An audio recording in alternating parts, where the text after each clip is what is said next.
with the tech issues. So we don't see a recording button yet.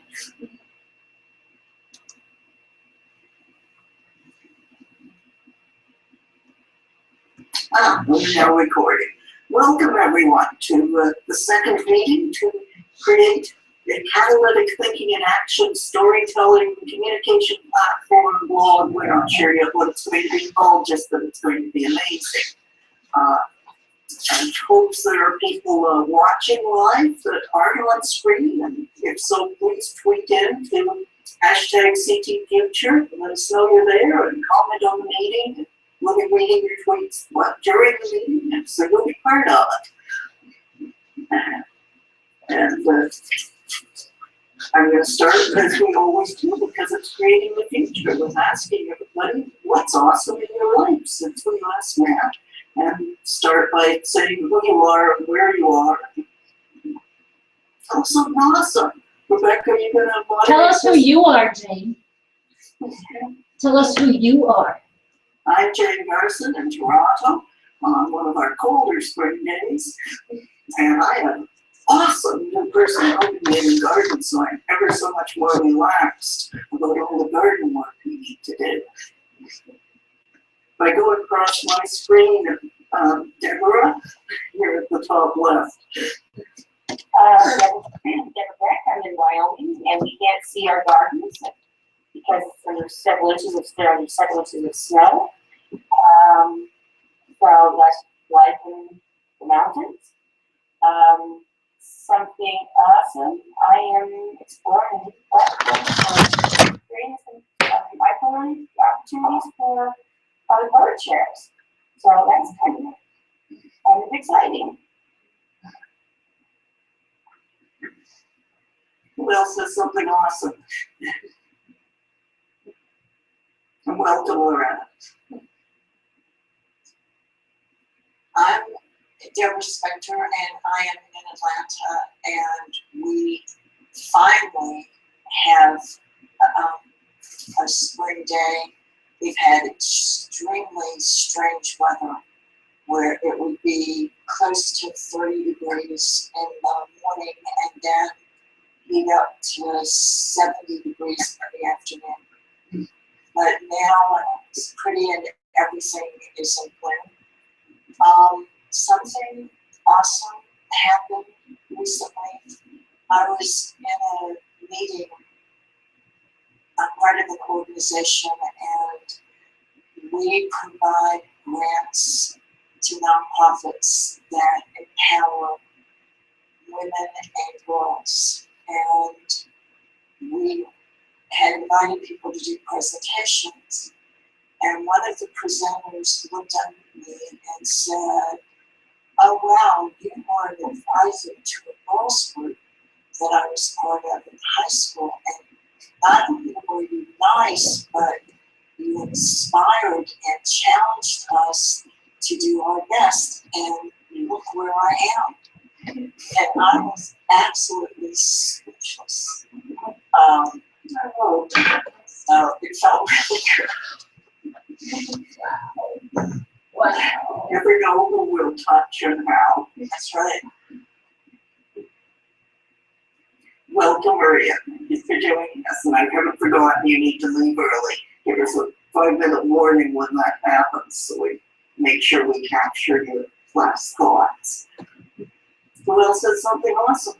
I will go next. I am Hilda Gottlieb. I'm in Tucson, Arizona, where the temperature had been creeping up. In April, we start creeping up towards summer. What would be considered summer in normal parts of the world, we consider April. And we have a couple of days reprieve where we are now in spring again, which is just delightful. So it's been cool and breezy, and so that's really wonderful.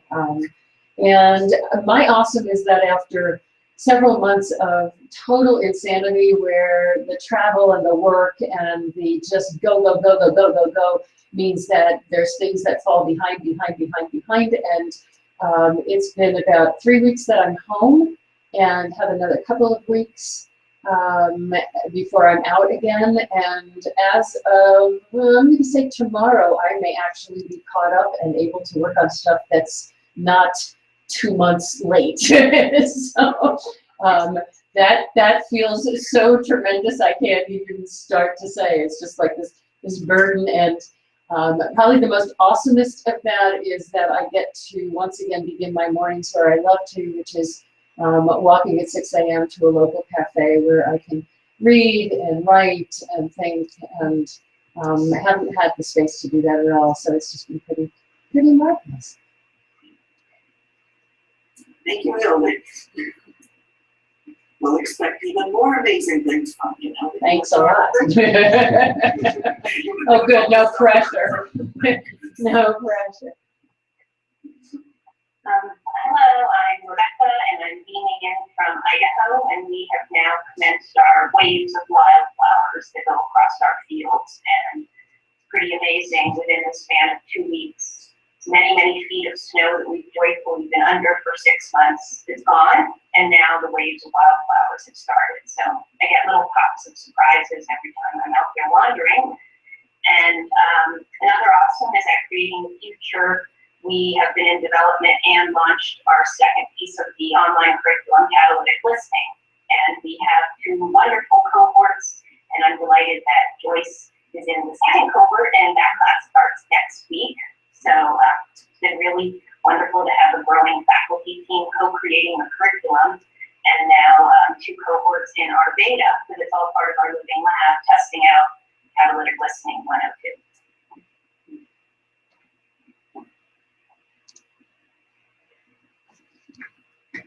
So I'll pass the baton to Joyce. Joyce, what's awesome with you?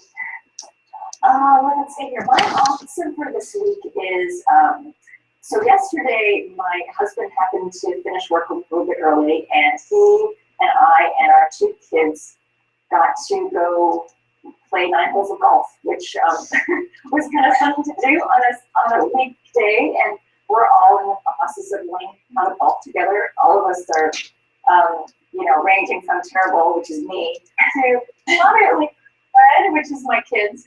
But it's just been really fun because there aren't a lot of things that all 4 of us can be learning at the same time.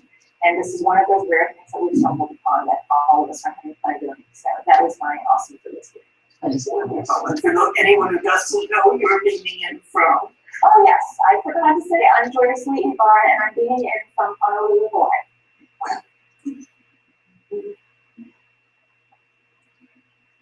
Andrea, what's awesome with you?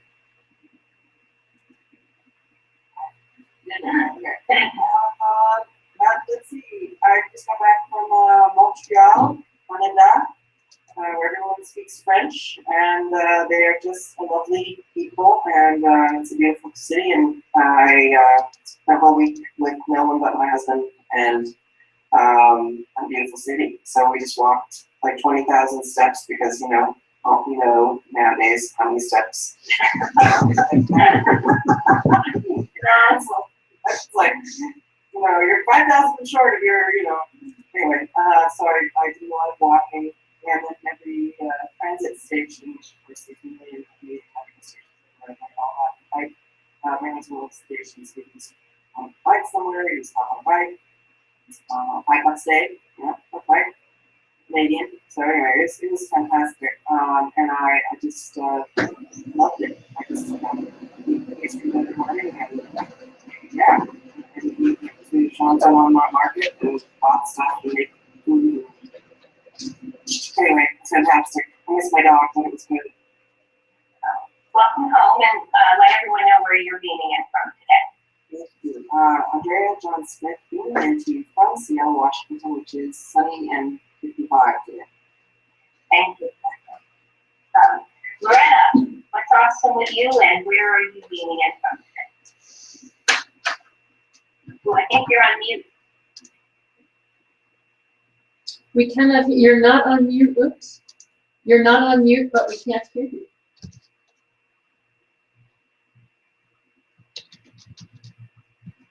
Nope, can't hear you.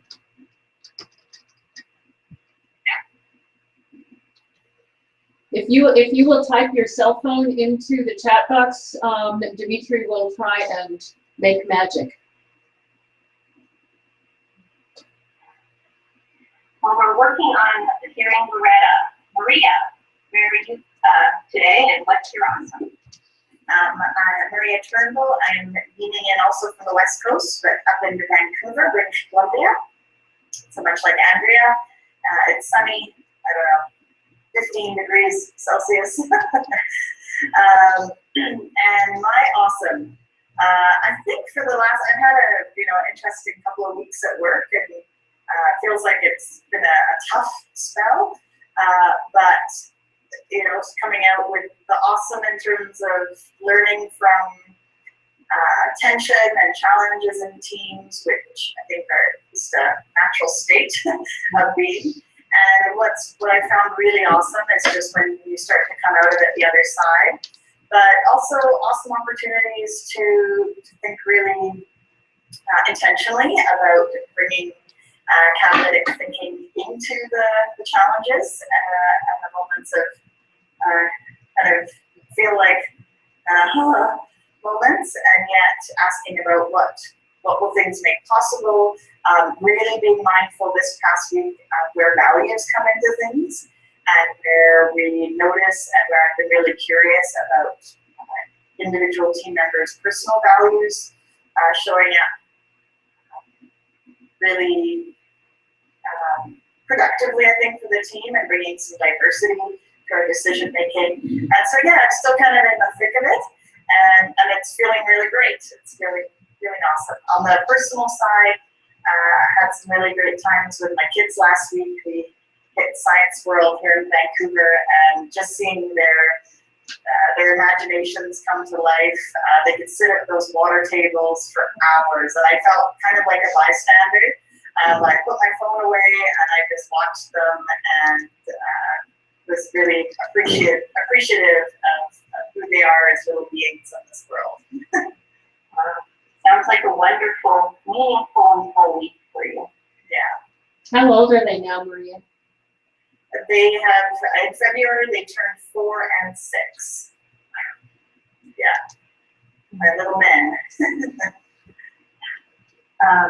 Do we have audio with Loretta? Dimitri, are you busy, or can you share your awesome? I'm happy to share my awesomes. Hang on, let me fix that. And interestingly enough, my awesome is technology. Perfect lead into that, Hildy. I have had probably a week, 2 weeks maybe, of huge issues. Couldn't happen to a nicer person. Where my CPU, big computer, literally something got fried in it, and have been in the process of putting a new machine in its place and rebuilding everything, including the laptop, which also was crashing unexpectedly, so I had to rebuild it. And so I've been in the throes of what I discovered makes me grumpy. That at the end of an entire day of technology, I mean, really an entire day going to like 8 o'clock, 9 o'clock at night, I'm like pretty grumpy after that.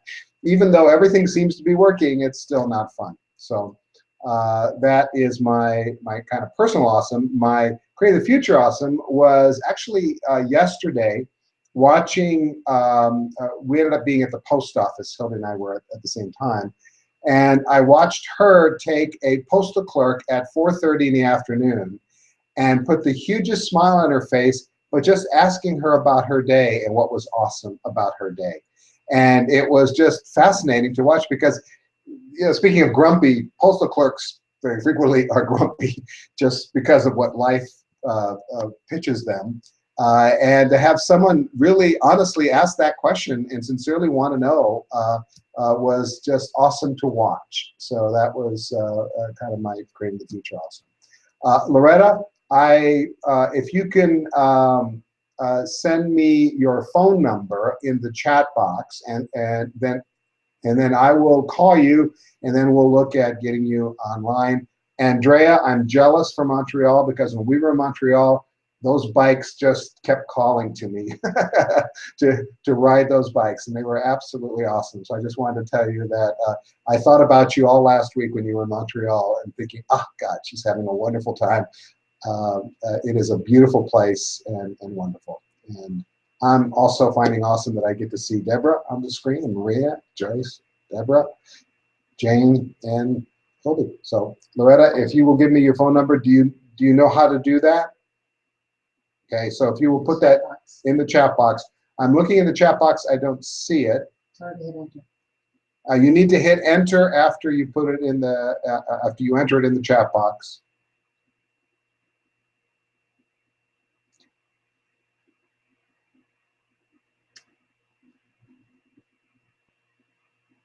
And there it is. It's 914, it's not 014. Okay. And then what I will do is I will give you a call on your cell phone, and I'm going to mute here and go dark for a minute, and we will figure out how to get you up and running. So, bye. So for those who were at the meeting or have read the notes about the first meeting, you have a bit of time to think. We do reflections right at the end of the meeting, but I'm curious whether anybody's had some thoughts on where you think it's going, where big things we missed, something that, some group of people we should be thinking about, who are going to be part of the highest potential, any reflections you have that have occurred to you over the 2 weeks since we met. I think that just sharing a little bit of the context for those who maybe weren't at the meeting or coming in fuzzy right now is, it started from a place of catalytic thinking. And Hi, Nevada, how are you? But quickly, I recall how the conversation. Well, I can understand that. So let's. We always look at language and what language means to people, and means different things to different people, and that this is far more than a blog. That there would absolutely be written pieces. Okay, well, there's two options here. First, we'll see if we can get your audio working directly through the computer, and if we can't, there is a phone-in ability, and so we can do the phone-in ability if we can't do that. So in your screen, your video screen that you see there, at the bottom left, if you hover over the part where you see all of this, you'll see that it has the little microphone, and it has, and the microphone is not muted, otherwise it would show up as well. Now, you see the little up arrow next to that? Little up arrow, if you click on that, and you look at microphone, it will tell you which microphone, if there's more than one, that it's set to use. A blog has an editor, and I submit my stuff on this day. And there will be no editor. It will be people stepping into what's meaningful. Jane is our wonderful do the one off the webcam. They need to feel supported, so no one is ever feeling like they're by themselves. What would it take to have sharing? Loretta, we hear you. Okay, and now everyone can hear you. So you see Hildy dancing around there. So. Can everybody hear me? Yes! You got it. All righty. Bye-bye. You're welcome. Okay, well, actually, even if what you were saying, we'll come back to it. I'm guessing Loretta's audio may be her awesome, so you can tell us what your awesome is and where you're coming from today. Okay. I'm in northwestern Fairfield County, Connecticut, Brookfield, about 75 miles from New York City. My awesome is, some of you may recall, because I've been putting messages on Facebook about this, there is an agency in my area that I had done a letter of interest to a foundation for. I did it as a favor to the development director, who I've worked for 20 years. She and I had the pleasure of working together years ago, and we're just having a blast reconnecting. But they have asked me to start planning a board retreat, and I will tell you everything all of you know about how to resurrect a 25-year-old agency that has a 25,000 square foot 5-year-old building that is beautiful. that originally had plenty of money that has fallen so far off the radar screen. I can't tell you, and the development director and I have broad nonprofit experience, so we're spending amazing amounts of time thinking about how to get them to get flourishing organization again. So just being asked to help them with that, to me, is just awesome to be able to do it. Yeah, it is fun. So that's what I was. Let's get back to what we were doing. Thank you so much for that recap, Rebecca. Yes, there's certainly the strongest memories for me are, it's not just writing, and we can make this much more of a community. But were there other thoughts before we get into the agenda for this meeting? I have, Very much. go ahead, Dr. I just I would just say that maybe what didn't come to, I just felt that there was a lot of the city zingy teamness in this group. So just a lot of different types of people, and I just felt the strength of that. And then just a lot of, pretty quickly, we got into a good relationship. So I just wanted to share that for those who weren't able to join us. It was just, for me, one of the best parts of the week. So I just wanted to bring you into the spirit of it. It's just such a fantastic zippy experience to be with people, and the ideas of building on each other. It's just fantastic. I thought it was magical, and I'm glad you're talking about the teamness of it. And Rebecca said, no one's alone. And that's certainly the idea of this, is that nobody's creating this alone. We're all doing it together. And I'm probably going to ask towards the end of the meeting if there's roles people are willing to step into. Just being the second meeting, I don't find it easy, for example, to take notes while facilitating. Hildy seems to be an expert at that. I'm not. Maybe somebody will feel like stepping into that kind of role, or others that we'll come up with over the course of this meeting. Something that occurred to me since, and it actually occurred to me this morning, is the deep conversations that we had early last year, in 2015, when we were talking about blowing up Creating the Future's website and starting from scratch. And a little bit of background about that, and a little bit about what happened with that, and why I'm getting very excited about the convergence here. Our website, those of you who have been to our website is a patchwork of some things that have been there since, I think, 1998. And it just, oh, put this over here, patch this over here, put a new homepage so maybe people can get to something. And it just totally doesn't work. And about a year or so ago, we started the process of asking very similar questions to what we've been asking here, is what could a website make possible? We talked about it as a tech platform that could make a whole lot of amazing things possible. Had several really wonderful meetings, really asking what could it make possible, and for whom. What would people who come to the website be looking for? What would they want to be able to do? What would they need to have and know and feel in order to be able to do that? Just at the point where we were saying, okay, well, we've got some marching orders. What are we going to do? How are we going to engage? Is when we started to blow up the organization and start over. And so the realization came that we should probably wait to create a website for when we see what the organization's going to be. And so put the website on hold. Well, this morning I suddenly thought of all of the wonderful conversations that we had, and I see that Jane has added into the chat box a summary of the second meeting that we had, which was all about talking about the conditions that needed to be in place for folks.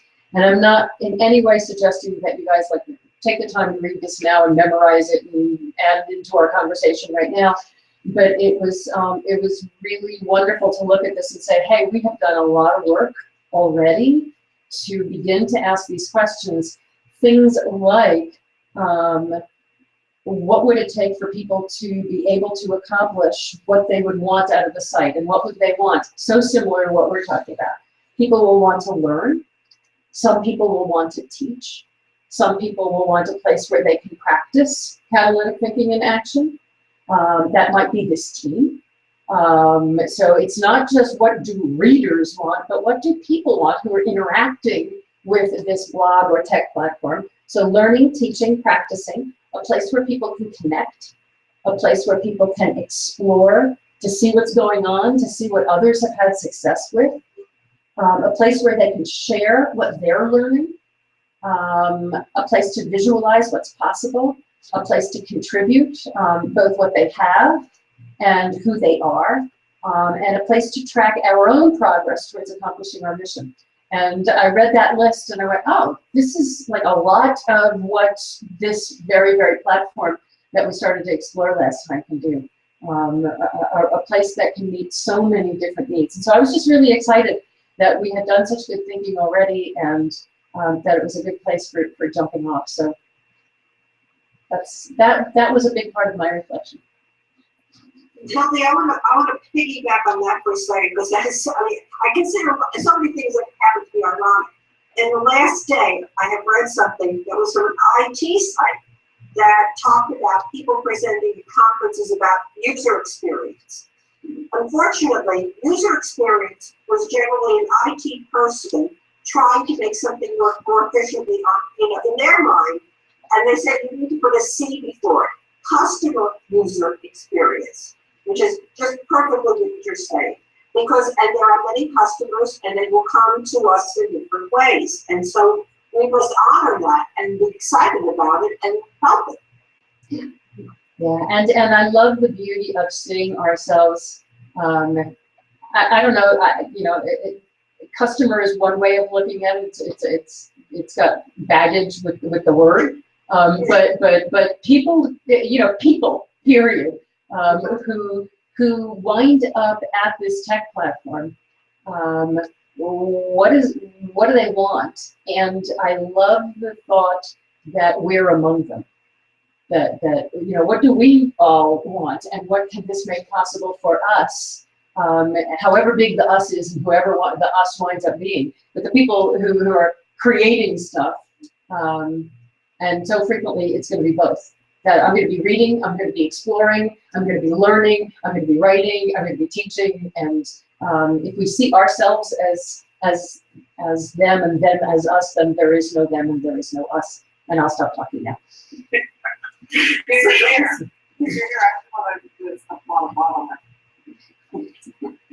So Billy sent me the link to that wonderful meeting. No doubt read about it at the time, but there are so many things in this organization. They all jumble up in my head, and I forget sometimes or can't find the one I want. And I thought, well, it's only a few hours to the meeting, and it's very long, so maybe I won't send it out, and we'll just have our discussion, you'll read it later, and we'll kind of merge, because it'll help us see if we missed anything. It's the different people in the room, and as we see what this group of brilliant minds comes up with. But you've raised a very important question, because, and Rebecca and I had this conversation somewhat in preparing this agenda, is that we are us, in terms of we might be contributors, supporters, promoters, readers, listeners, viewers. We don't know what the format's going to be. The people who haven't played those other roles and just find it may not see things exactly the same way as somebody who's been immersed in the development. So I think we have to look at it partly from the point of view of when people come to the blog who haven't had that prior contact, what do they need to feel and know and understand? What will it take for them to get the most out of the blog? and if it works for them, keep coming back. But I don't know what to call them. Billy's already called, the customers, leaders, people. I think they're fellow human beings, because this is for the world. This is for everyone, anywhere in the world. For all time. Can I jump in on that one? So as far as the idea of levels or whatever it is you're talking about, whatever the assumptions are we are having about what the person, the penis, have bring into the conversation. I don't know. I just really harkening back to the story of my own first encounter, which was led by desperation, to a computer screen at 6 o'clock at night after a day like Maria had last week. Just banging my head against the walls and pretty difficult, stubborn clients, and feeling like, what the heck am I doing? I think I need to change my life and become a real estate agent. I mean, it's like and then I just started watching every video, and it felt like they didn't, like I was just so hungry for that I was able to be in the conversation. And so it was the tribal resonance there, and I didn't understand everything, but I felt the tribal resonance. So there was something there. I'm sorry, I took a dog. Can you guys stand that? Okay. I'm gonna go kill him in a minute. And okay, Don't do it. kill him. Don't do Okay. So I'm just thinking a lot about what you all said about the co-learning thing, and the idea that you're co-learners with people who are supposedly the audience for this. And so I kind of think that's a good frame for me anyway, just to think of everybody as a co-learner, and to make the learning to reveal the learning part. I don't know how to explain that, but that's my one comment. Also, I'll just jump in just as far as what's resonating, and apologies for my internet connection was interrupted. But you used the word, and we talked about kind of tribe or tribal, and the notion of followers or fans kind of resonates, but they may not, I don't think that those things don't capture it all either, because there may be people who are, for them this is a first touch point. Maybe eventually they'll be fans, future fans. And that's why, on Rebecca's line, that it feels very, possibilities are quite significant in terms of it really being accessible, ideally, to just about anyone that comes across it. The word that jumped out at me, Andrea, when you were talking is hunger. You said that you had a hunger for something and you didn't necessarily know what it was. And that's so often what happens when people, as Rebecca always says when we're talking about this ocean analogy, when people swim up and something resonates, it is hitting something that they longed for, didn't know what they were longing for, had like this hole, and suddenly something pushed in and filled that hole. Many people describe that feeling of, oh my God, you're putting language to something I've been feeling and thinking for a really long time.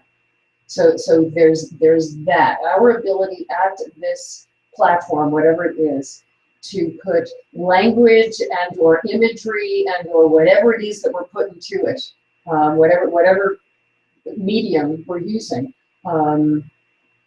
that makes explicit what people have been feeling. I think that is a big piece of that resonating piece. Another thing that people frequently talk about, and the hunger piece is sort of a seeking without knowing you're seeking, or maybe seeking and knowing you're seeking, but you don't know what you're seeking, what you're looking for. And I know that came up in the other conversations as well, the previous conversations, is sometimes I don't even know what question to ask to type into the Google. My head's all messed up. I had a shitty meeting. Yay. So, yeah. Yeah. How do you spell that? The other thing that people frequently talk about when they brush up against encounters, swim up to, sometimes by accident, sometimes not, is the ability to breathe that really deep breath because for the first time they don't feel so alone. I thought I was the only one, that whole normalizing conversation. I thought I was the only one. I thought I was crazy. Those kinds of comments we so frequently hear. Mm-hmm. Which again is part of the hunger and part of the seeking, but it's they're sort of visceral feeling things. So I think that some of what the questions I'm looking at Jane that you posted on the agenda, and thank you for that because it just added such clarity. The conditions questions. I think that there's several kinds of questions where we would go really deep, like what people who are looking to learn, for instance, and or teach from a very cerebral place. What do they need to know? What do they need to find? What do they need? What will strike them? But then there's people coming from this deeply emotional place where what they may be asking is a cerebral question. How do I work with a small business? But what they're really looking for is that emotional thing that we were just talking about.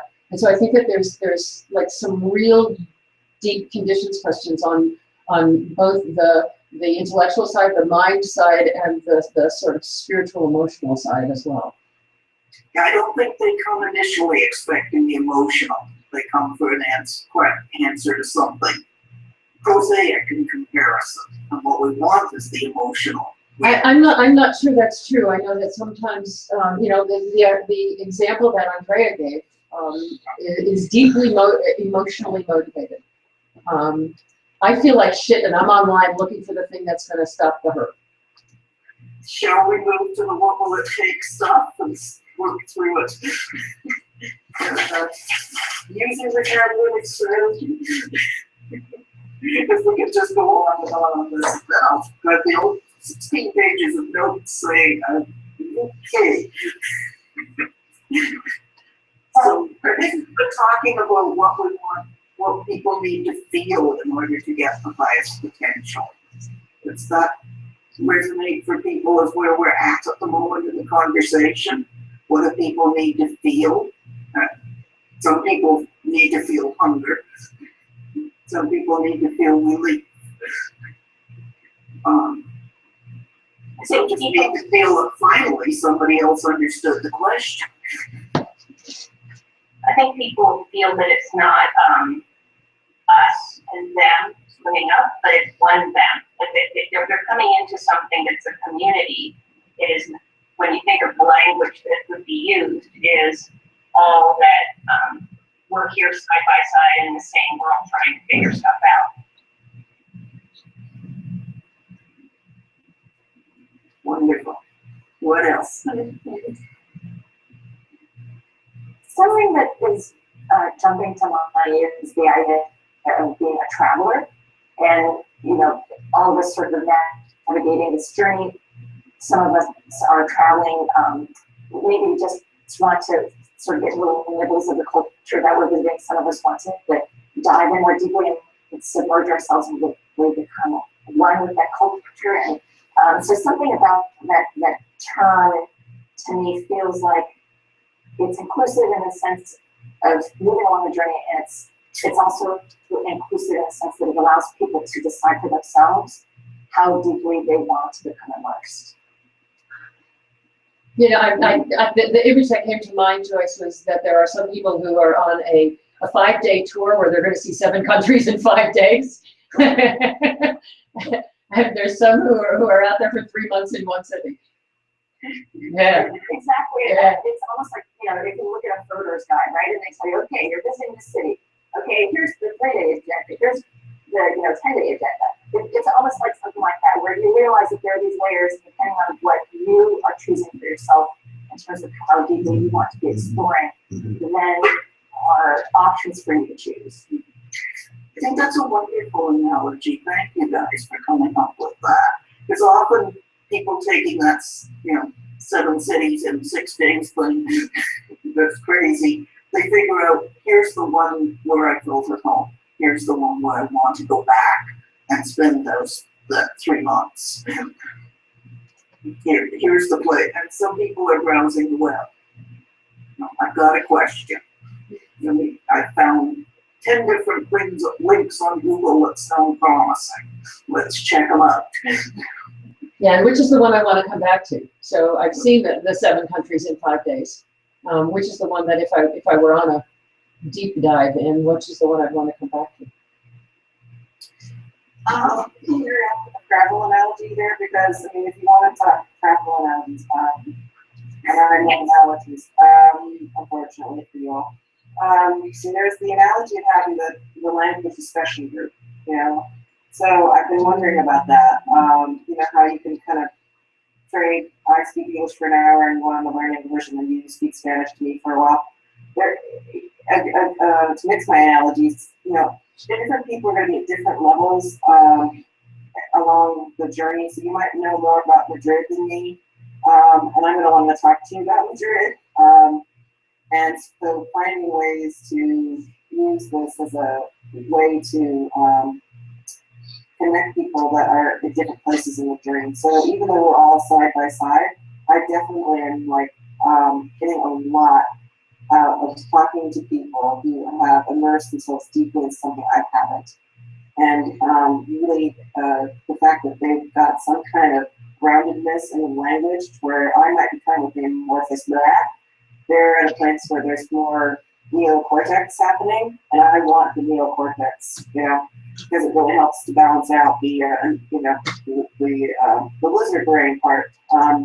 So for me, just knowing that there's these different ways of different parts of people's brains that people are engaging, and I don't think we want to soft pedal times when there are things that people have been able to discover, and I want that. I want those goods, I want to have that language. I don't want to have someone say, I'm not going to be forthright about it because I'm just a co-learner. I mean, I really do want to hear people put forward, what they have actually discovered and be able to benefit from their expertise or their sense of their place on that journey. So it's a co-learner and a co-teacher or co-learning or a co-guide, possibly. I meandered in through the nonprofit consultants group, and I found that I had come upon this unbelievable wealth of interest, but more important for me is anytime I responded to anything, I got positive feedback, even if that feedback came with some suggestions for moving down the path differently. And it was the first time that I found myself, instead of being defensive, they're not interested in what I have to say, taking a deep breath and realizing that not only could I participate in the conversation, but as Andrea just said, every time there was something, an idea or a link that set me on a journey to learn more, it was fascinating, and then I could come back to that. And it's as though I had meandered down another path that complemented where I came in to begin with, if that makes any sense. It does. It's the humanness that will be baked into whatever we create, because it was that personal connection with you. It wasn't like we were interacting with a technology platform. It's the humanness, and then it's also when you stepped in and shared, here's what's meaningful to me, because whomever was on the receiving end was listening very intently to what mattered to Deborah. Then there was the more. more ways for you to learn, more ways for you to explore, more ways that you can come be a part where you again are choosing what you want to step into, but that on-ramp is then showing up again as the next step, possibly that you could go into. And then, You know, all of this is bringing to mind a couple of things that I love. One of this is the business of this text dialogue. I mean, even teaching online, I hate to even say it, more than 15 years ago, when we didn't have audio and video that we could use, all we had was a text dialogue. And people had to write what their questions were and what their reflections were on things. And I thought I saw more learning going on there than anywhere else I'd ever been. So whatever we do with the blog, I really hope that we retain the capacity to be able to do that, to have that level of interaction. But I know for myself, I'm working on a couple of projects right now.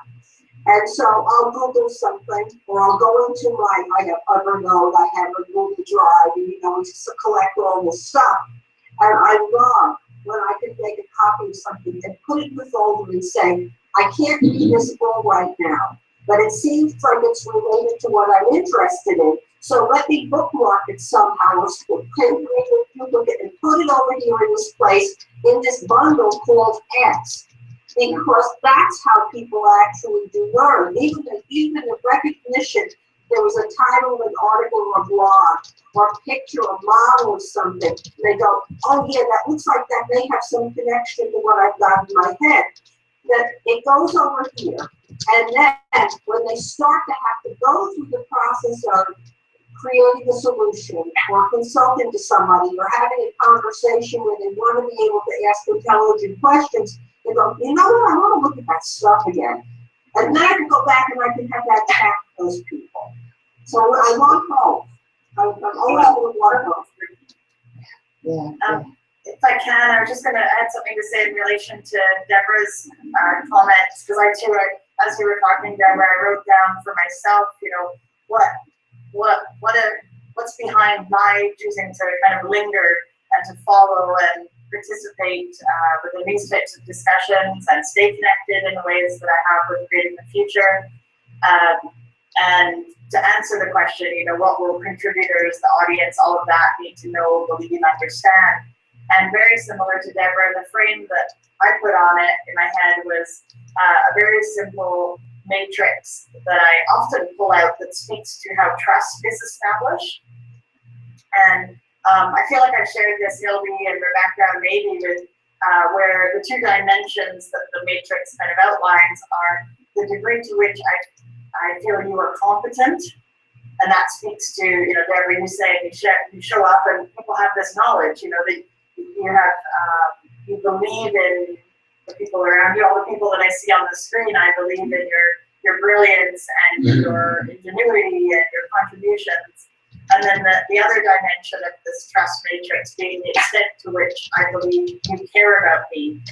And they are, in a face-to-face kind of relationships, okay, yeah, they make sense. I don't know that I've often thought about it in the context of a virtual community. And yet, when I reflect on that initial question, why have I lingered? What is it that I believe, I understand, I feel?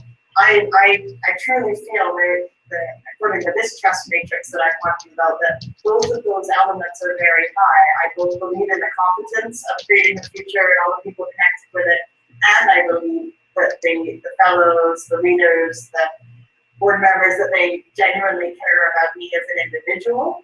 And so taking that to this kind of online coffee house feel, I think there's a lot to think about there and see to what extent within I don't often think of blogs as being a place where the bloggers would somehow demonstrate care for me as an individual, and yet I think there's lots of ways that can be accomplished. I think that's part of why we're not calling this a blog anymore. Yes, yeah. It's so far beyond that. And I want to come back to something Deborah said, because it's important. We're explicitly trying to be a place where people don't need to be defensive. He said, I got positive comments, I didn't need to be defensive. You're not in the faculty development discussions and some of the others where that's talked about so much. of the language that we use so often in our past, and still occasionally, because we're not perfect, the well, have you tried? Well, why haven't you done this? Kind of thing that causes people to be defensive in many other forums that I look at online. Here, if that starts to happen, it's likely that somebody who's immersed in creating future is going to step in and try and shift the dialogue into something more positive that's explicitly happening. But nobody's been assigned that role. You know, it's not any one person's job to do it. Well, it depends on where. If Deborah is talking about this Facebook group specifically, there are 5 people whose job is very specifically to do that, and they take that job very seriously. Yes. And so They're there's not the only ones doing it. there's no but what they are doing is they're modeling it, and I think that that's a really huge part of what we're talking of. I have so far taken an entire page of tiny little notes with arrows all over them already from everything you guys are saying. But I think a big part of this is the modeling of the encouragement and engagement and invitation that Deborah is indicating she felt every time she. I might have expected to feel defensive, but I instead feel encouraged. I instead, and for some reason, they're disagreeing with me, and I feel encouraged. And I don't get how that could possibly be happening. And yeah, Dimitri, you had Thank you, something. Hilda. Yes, on the nonprofit consultants group especially, there are If you people mute who them. take that job very seriously. But often they find that some other person has already stepped in, and that's what part of what's lovely about this community. Jane, Rebecca, I heard an interesting analogy having to do with openness and being nurtured by an environment. And the analogy was a sea anemone. And a sea anemone closes down into itself, and even though it's living in the ocean, the maximum nourishment that it gets is when it relaxes and opens up and becomes comfortable, in essence, in its environment. And at that point, since we've been using this ocean analogy, the ocean can nurture it. And in order for it to do that, it needs to feel safe. It needs to feel that it's okay to do that. And so we're talking about an environment here that people, if they are feeling safe and can open up, can take advantages to transactional, but can benefit from the what is there. And taking into even if you're disagreeing, it's okay, because the environment is saying it's okay to disagree. We're going to talk about this. We'll learn from you as you learn from us. So just that visual image to me was really interesting, and I thought applicable to the fact that we're using an ocean analogy frequently for what this environment is, what Creative Future is. So I just wanted to pass on that image for what it's worth. Loretta was talking about, bookmarking or really good stuff, and then knowing I can go to that stuff when I'm in a situation, or is what could be possible if not only do we have that bookmark to the good stuff, but also whatever that stuff is in this new place, there is the Sherpa connector curator who is just going to love on you, because even if you go back and get this good resource, like, what would it take to never feel alone? Like, yes, I have this resource, I have this good story that inspired me, but I also have this person named Joyce who lives in Hawaii, and she's also shared a bit about herself and what she loves to do, and she is sharing herself as a gift and a resource who would love nothing more to connect live with you, Loretta, because this thing she shared means something to you.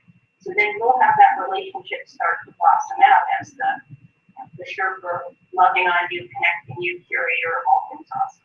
I just had this thing flash before me when you said that, Rebecca. How many sites we go to, and normally they are business sites that are trying to sell us something, but how many sites we go to that if you stick around there long enough, a thing pops up and says, "Hi, I'm Joe. Do you have any questions?" And wouldn't that be awesome if somebody shows up and says, "Just let me know I'm here." And if you need me, I'm here. The live Sherpa. We'll see if Joe's available. I think we moved into some really important things about what would it take to feel the way we want people to feel. That there's bookmarks to the stuff they need, that there's a Sherpa or connector so you never feel alone. Dimitri's going to keep being challenged on everybody's tech ideas. No, he's not. He's just not doing it anymore. Yeah, That's a whole nother can of worms. that's another topic. I had some other things that were. He's the one listening for what people feel would matter. Yeah, I had some other things that were popping for me. I loved, Andrea, you were talking earlier about, in some cases I want to feel like I'm with a co-learner, and in some cases I want to feel like I'm going someplace where somebody's got an answer, for goodness sake, or can at least guide me. They're so smart, I want to be in their smart space. Right, and Maria's use of the word competence struck me in that. I want to get there, and I want to feel that there's competence there, and that I can learn from that person. And I will only then later on want to know that that person is also learning. But depending on where people are in the continuum of potential is what they're going to want. They may want the quote unquote expert. Just to feel safe right now in this one tiny little thing that I'm looking for. I want somebody who knows what the hell they're talking about. And I love that word competence for that.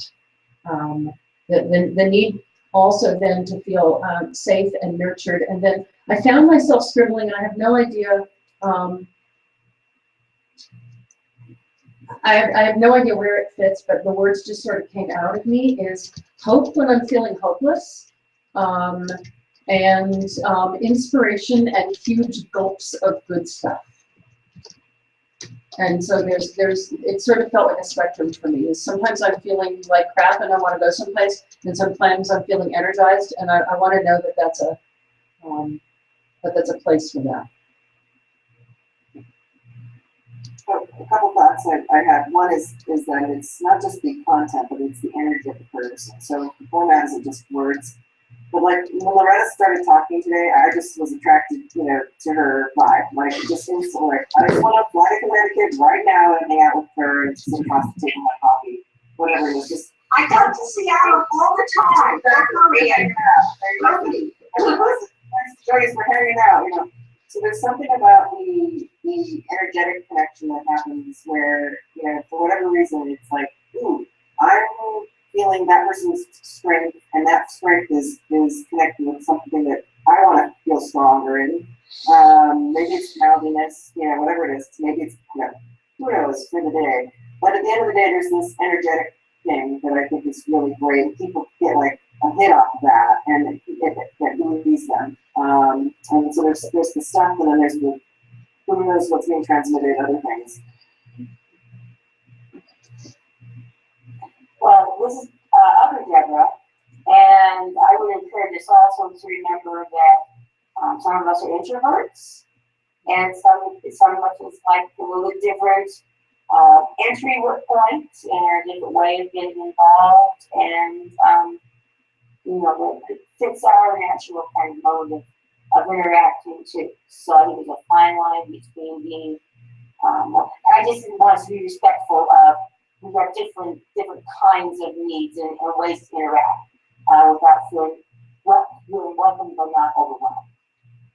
Tell me more, Deborah, about how you see that happening in this kind of platform. But that I'm not sure, but I will say, maybe be honest, that sometimes in the exuberant energy of various groups in which we're involved, sometimes it's overwhelming. And so I guess it's, I'm just thinking, for example, I've been exposing my UIC students to the work of creating a future over the last few weeks. And there are pieces of it that they like, pieces that they're intrigued by it, pieces that I think some would very much welcome this kind of environment we're talking about. But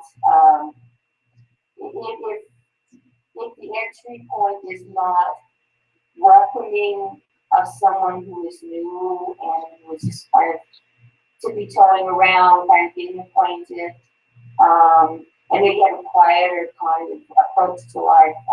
They could be, it's very easy to become overwhelmed in the joyous exuberance of this environment. And I'll just say that as someone who's experienced that myself, you know, that we need kind of different, you know, different entry points, different mixes of energy, respectful of people's different ways of interacting.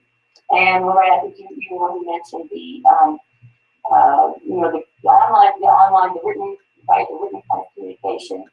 I know my own teaching in online community building, that's still important because for many quieter students, quieter people, that excuse me, you know, it allows them to think, where they would be totally intimidated in a big raucous classroom, a big raucous room full of people. It allows them to think and be thoughtful and reflect and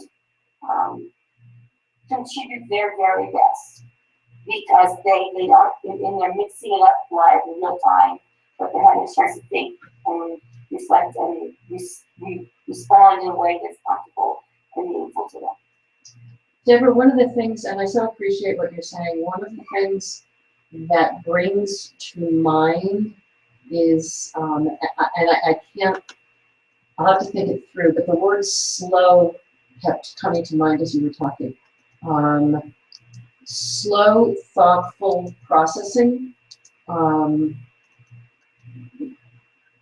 I watch in so many of the different venues that Creating the Future is in right now, between teaching and the Facebook group for consultants and the meetings that we're having that used to be board meetings and are now community meetings, watching the pace at which different people think and respond. Absolutely, and you know, I'm part of the choir, you're preaching to the choir with me. And there are times in my own Facebook group, and I'm just completely overwhelmed. Even though I'm coming there willingly and with great interest and wanting to hear and wanting to learn and wanting to contribute, it's just too much.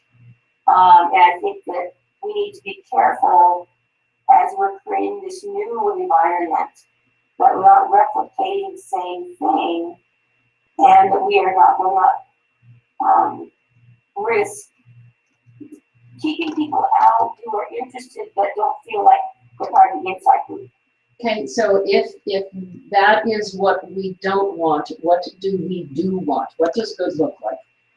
We want different entry points. We want a place for beginners or people who are just interested in learning more. A way for them to learn more and interact and have an entry point. I know I missed the first meeting, so I'm kind of coming in the middle of things, but there needs to be kind of a mix between going to the website and pulling off the things that, you know, the quick answer kinds of things. That's some of the things I've been sharing with my students, and the full-blown immersive community piece of it, you know.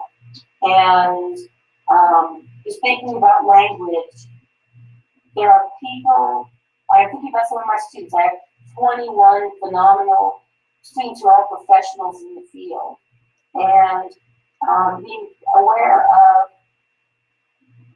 if you lose a feeling language,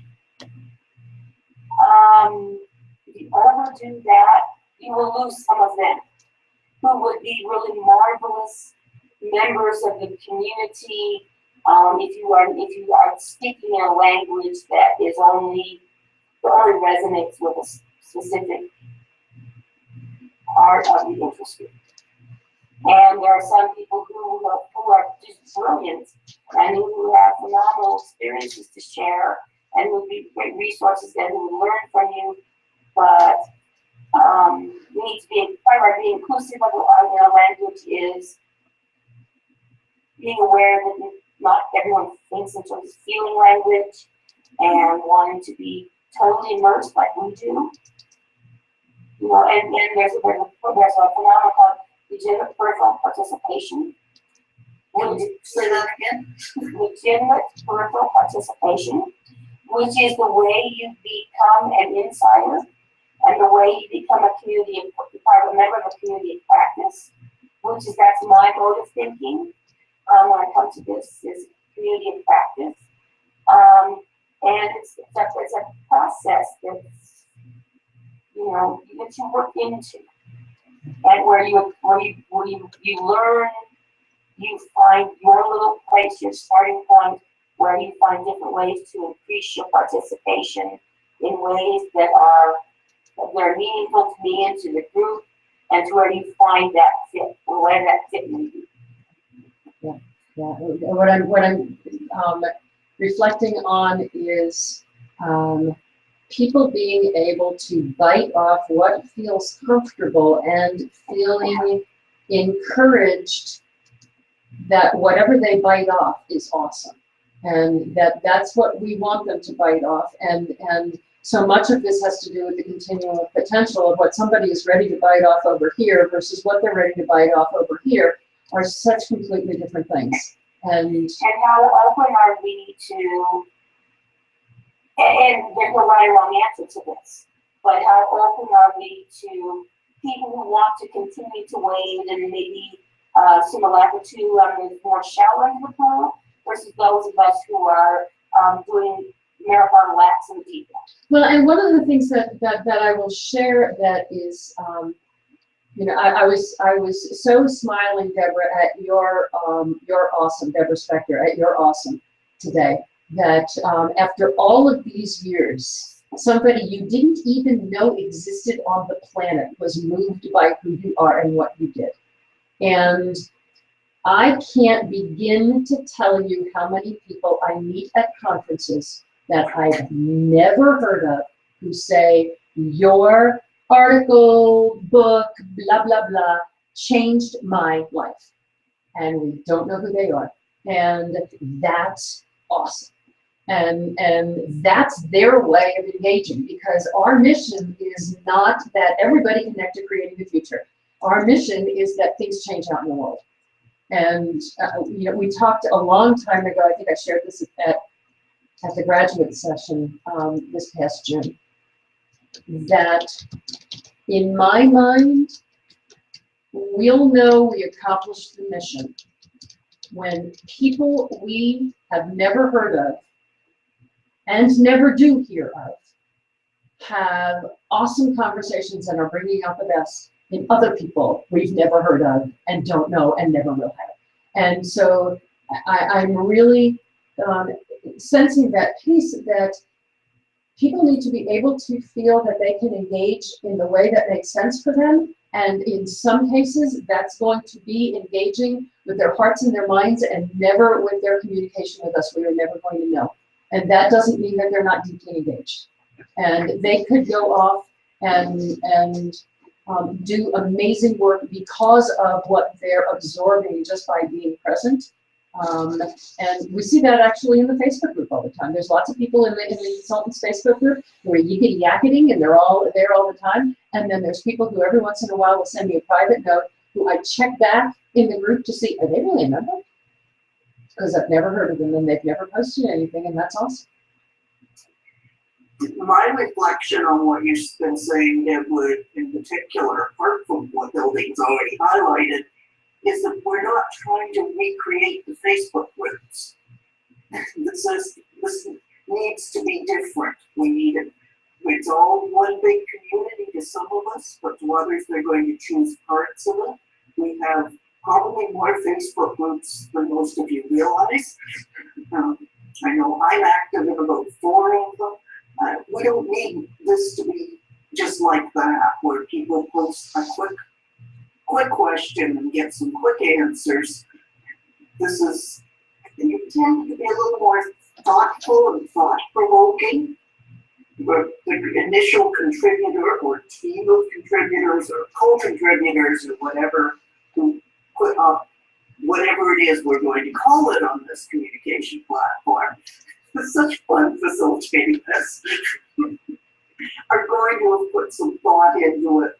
Probably if the coffee house idea worked, they're going to have bounced it off some peers, got the feedback, make sure it's really telling the story effectively, so that those who read it can say, wow, I can use this in my life. It's not just a quick dialogue.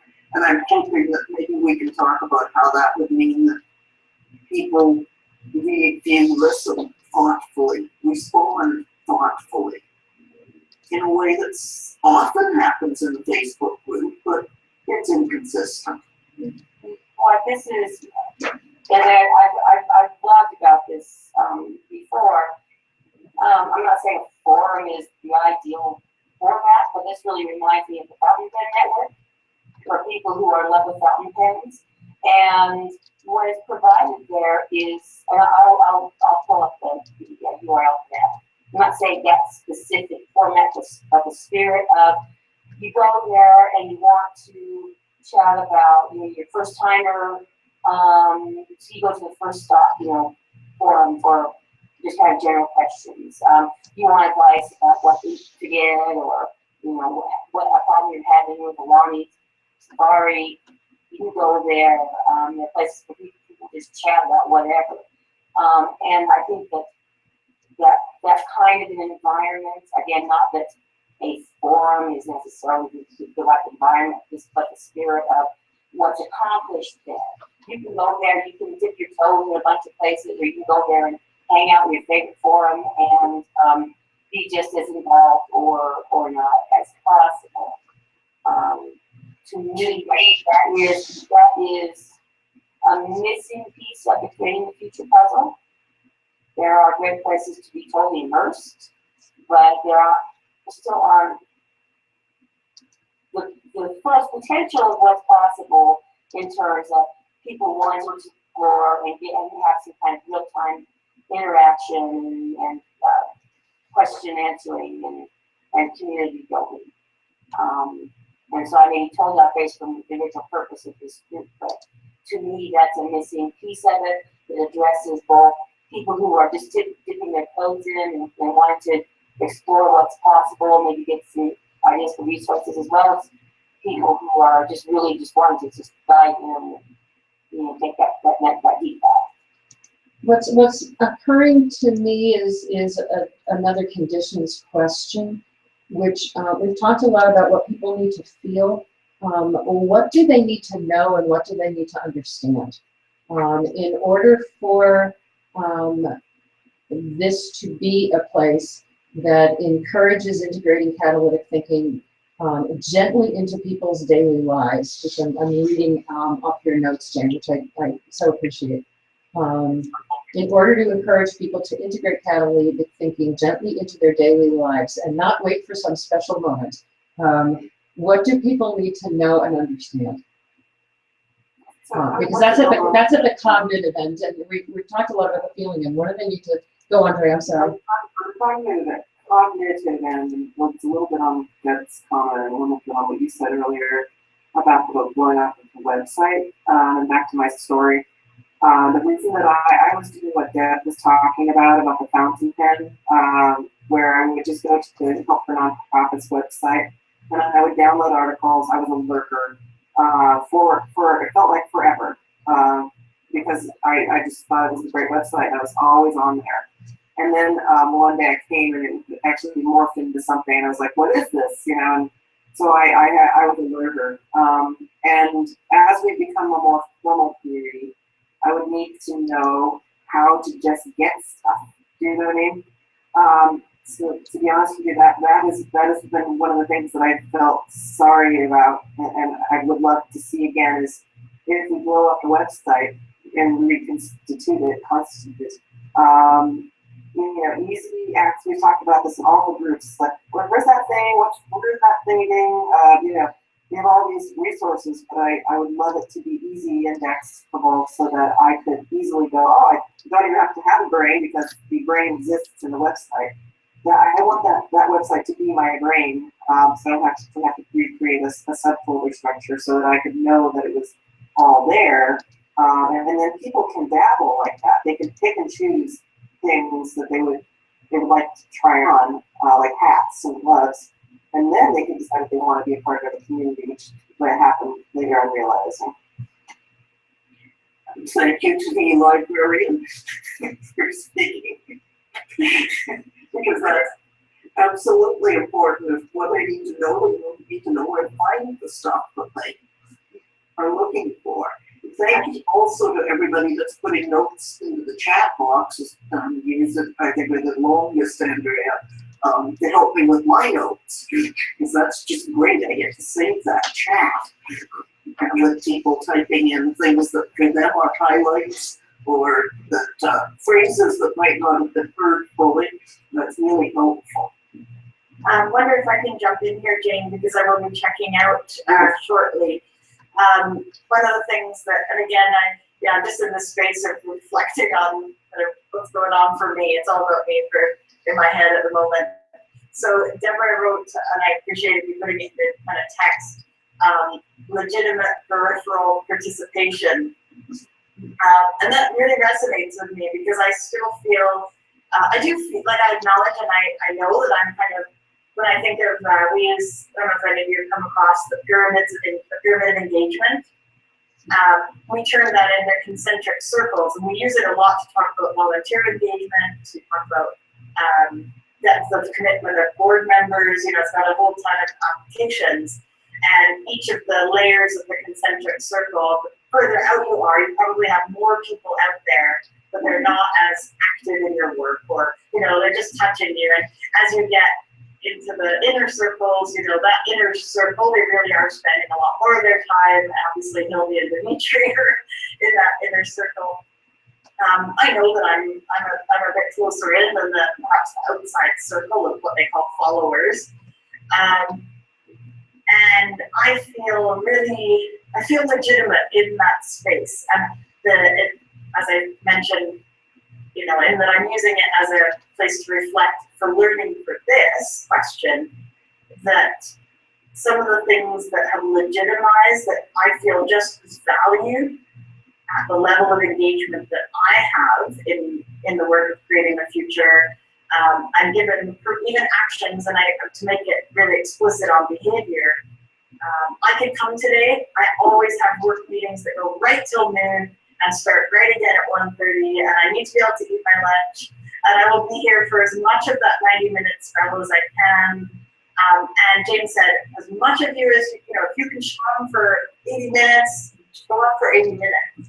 And I don't feel any sort of public shaming for that. I still feel like I can contribute in this environment. I don't know, again, exactly how that will translate to this other virtual kind of coffee house space, but it's acknowledging true acceptance of people being in different places, starting from different places, wanting to get to different places. And the other example I had was that I participated in the beta phase of Catalytic Thinking 101 when it came time to looking at the Catalytic Listening course. Just realities of my life, spring is busy, the opportunity for me to carve off time on a weekend through the spring to participate in Catalytic Listening. There were all sorts of reasons, but for me, to creating the future is kind of insider's credit. It gave me space to contemplate, fully respectful of where I was at, and, you know, and I feel no different in terms of the relationship, even though I chose not to participate in an added learning opportunity right now. I know that that's just the decision for right now. And again, yeah, just let me be at peace with the level of participation that I can contribute. So feel good about that. Thank you, Maria. I'm glad you feel fully legitimate. Thank you, everybody. I will step out, but I'll be sure to leave the fulsome notes once they're all wrapped up. Have a great afternoon, everybody. We're just really glad you're here. Lunch while we chat next time. I did, didn't you see? I did. Really, really glad you were here. You're quite discreet. Thank you for coming, Maria. There's, I stuck it in the chat box, but there is a whole piece of what Maria is talking about and what Deborah was talking about, which is about meeting people where they are, and meeting people where they are, not with the intention of getting them to do something, but meeting them where they are with the simple intention of honoring where they are, and being grateful for them where they are. And I think that is a remarkable thing to feel when you feel that. To feel that I'm okay where I am and they like me. You know, there's that very, very simple thing. I'm coming back to what I loved in what Maria said, and I stuck that sort of in my notes about what people need to feel. The feeling valued at every point in the engagement, feeling true acceptance, feeling welcomed. Rebecca so often uses the word welcomed. At that cognitive place again, and we'll keep talking about feeling. I know it's gonna pop up. In order for this to accomplish what it has the potential to accomplish, especially for people who are coming looking to learn a thing, what do they need to know and understand, and about what? I think they need a frame of reference, or put another way, I know I would need a frame of reference. Even if the words catalytic thinking were not part of, for want of a better word, posts or interactions from some of the people creating whatever that content is, I think just the whole definition of the potential that it brings, and that people feel safe as they enter that world, that they have information so that they're comfortable. And when I say they, I'm really also speaking of myself. If I meander into a blog and I'm not certain what the parameters are, what the frame is, I get uncomfortable and don't really participate, and I'm not sure that I have the learning experience that I'm looking for, because I have no idea where I am. Yeah, what's jumping out at me, and when you're saying this, Deborah, I'm so appreciative, is so many times people say, so what you're saying is we should this and that we shouldn't that. And what you're talking about is making clear in everything that's there that this is not about should, that this is about the context of potential, that here's what we found, if you are reaching for what's possible, these things are helpful.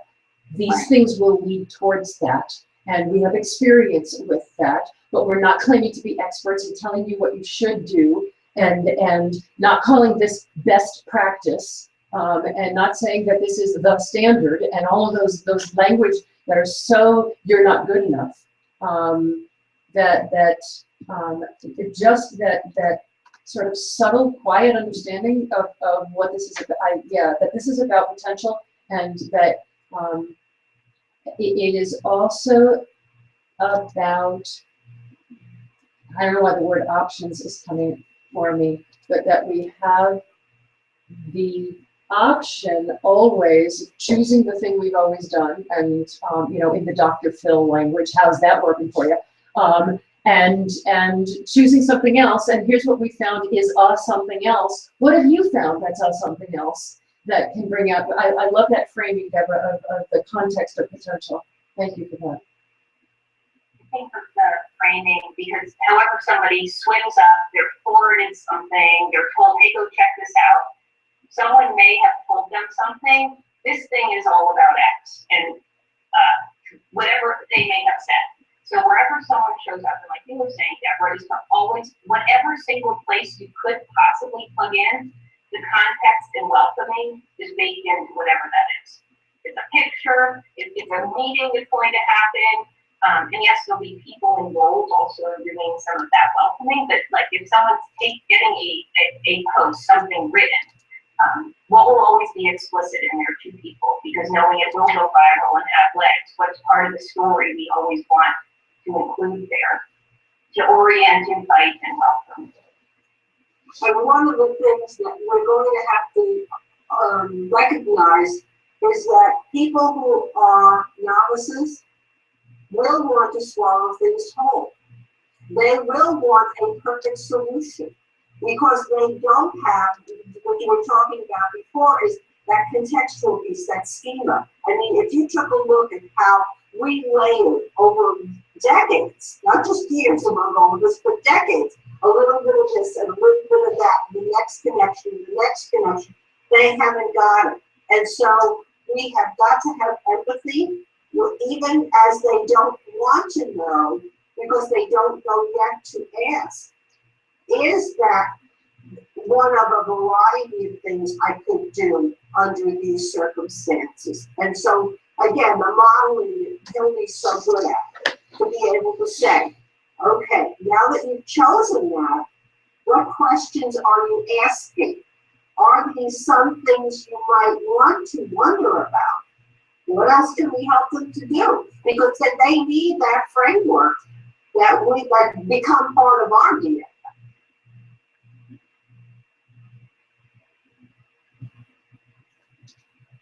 I want to say, Loretta, because we could have easily just said, well, what a perfect solution, this isn't the place for it. Oh, but we don't want to say that. We just want to say, No, as I said, we could have framed it in terms of having empathy for them and trying to help them see, here's a first step. These are some questions, these are some other steps you could consider after you've tried that step. There's a lot of places I go that make me feel stupid. You're not smart enough. You don't know enough to be at this website, and that makes Yeah, some of the neuroscience ones are easy to understand despite the complex issues, and others of them are written in a language that says, well, you must not have the right education to be here, lady, go away, right? well, and you know, I share this. I had a conversation once in a listserv forum many years ago. It was when listservs were still big. It was a group that was all about conversation, dialogue, and I used a wrong word as far as they were concerned. I think I used the word because it stuck in me so deeply. This was how many years ago? I think I used the word civil discourse. And I got such a ration of shit from these people who were supposedly about engaging dialogue. I never went back. I had lurked on that listserv for several years. I had made a comment here or asked a question there. But the minute I got pounced upon by a dialogue and discussion forum that was all about engaging conversation for using the wrong term, I was like, and yeah, so that's sort of the negative of what we don't want. So what do we want people to know, and what do we want them to understand? Well, if we don't want them to feel stupid, I guess we want them to feel smart. Or at least the theme here is maybe they became smart and they're going to be smarter if they hang around. Can I ask a question? So building again off of Deborah and Deborah, I don't know if any of you watched the show Blackish, but there was a funny one about how she didn't take her husband's name. His name is Johnson and her maiden name is Johnson. Anyway, so Deborah and Deborah. I was thinking about how we do have existing, communities, and they're like little micro environments, and they are spaces for, different flavors and depths and whatever. So I wondered about the idea of almost like a reporter format, where there are things that come out of those different microplanets, and there could be some kind of article that might be written about something that is occurring there that gets shared more broadly, and you're kind of like a reporter. And so you don't have to necessarily be in if you don't have the time or want to delve like that, but you might want to occasionally have someone curate for you something crazy awesome that happened there, or that someone was doing, or that something that got tried there. You know, conversations and reflections about catalytic listening, or whatever it is, the experience of trying to teach in a way that's different. What's that like for people? I mean, you know, there's so many things that are happening in these microclimates, but no, we can't spend, 10 hours a week doing all that. So that feels like a cool thing to think that could be made transparent for others through this process. Sounds like yet another potential role that some people could choose to step into if they found this valuable. This sounds valuable to me. I certainly can't keep up with all the sites I try to follow. And Deborah knows that sometimes I'm sharing or tweeting one of her wonderful blogs, 2 months after it was posted, because that's when I got to it. I'm re-looking at the stuff that we did a year ago, and so many beautiful things are jumping out at me. One of the things that we had said was a condition for success is an easy on-ramp. The first thing, Andrea, it says, is regardless of what someone is seeking, that it be easy to find. So that's awesome. To whatever I'm seeking, an on-ramp to whatever I'm seeking, even especially if I'm uncertain what it's called. And Susan Detweiler, who was an information broker at one point, said, as an information broker, I often had to do a lot of searching before I could figure out what other people called it. The first time I go to a site is not holistic, it's exploratory. The welcome to the new person has to be very intentional. And then again, an on-ramp to asking questions. Sometimes I'm trying to find the answer to a question, but I haven't formulated the question yet. I know I'm looking for something, but I don't know how to ask for it. And what the follow-up to that was, because we're about questions, because Creating the Future is about questions, building what we're doing around questions in some way, helping people formulate questions for themselves.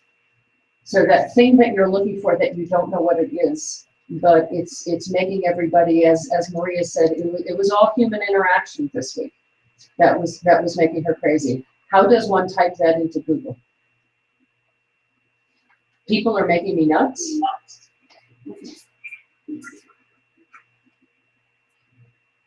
It's an interesting challenge to figure out how to get them to formulate questions, because I know that if you try and learn a new language, you're looking for the wrong words for, there isn't an exactly equivalent word when you're trying to translate.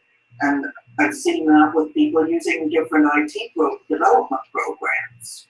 You got these indices at the back of each book, none of them are the same. You can't say, well, in this one I do it this way, in this one you do it that way, because the terms are different. You can't find a thing. A thought is occurring to me, and Jane, a thought is occurring to me, and I don't know where it fits and what the tactical side of it is, but it's just a sort of a friend of mine recently took a job at a software company that works with people, works to turn data into meaningful data for people in the field who need it. So if somebody is working on a health initiative in the Sudan.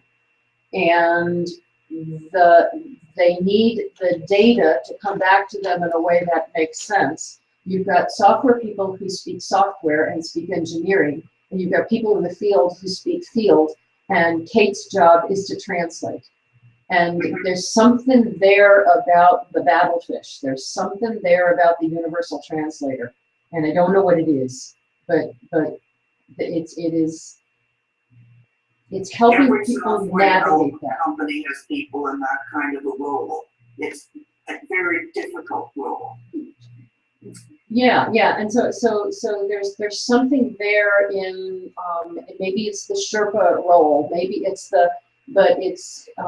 and maybe it is a big honking button that says I'm looking for something and I don't know what it is, and I don't know what it's called, and I don't know where you get a live human that can actually, or a series of questions that can help you guide through. I mean, I'm convinced that for everything that we struggle with, that there's a way of breaking it down and figuring it out.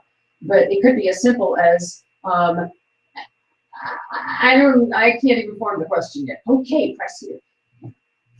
Wouldn't that be an exciting topic for actually a host? Wouldn't it?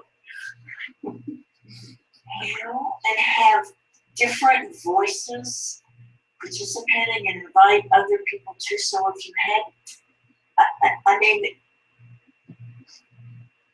it just, I'm not sure how that would look, but I think that could be really exciting, so that you're looking either if it's at a specific topic or just in asking questions and formulating the questions and have people participate. And that might also be an interesting way to invite others to join the conversation who are struggling with that, and have it, you know, potentially an open-ended with some parameters post. Awesome. Joyce, what did you Yeah, have? fabulous post, but I'm also thinking, do you have an office supply place with an easy button? Rebecca's got an easy button. Because that's what Staples does here, which is our main office supply stores.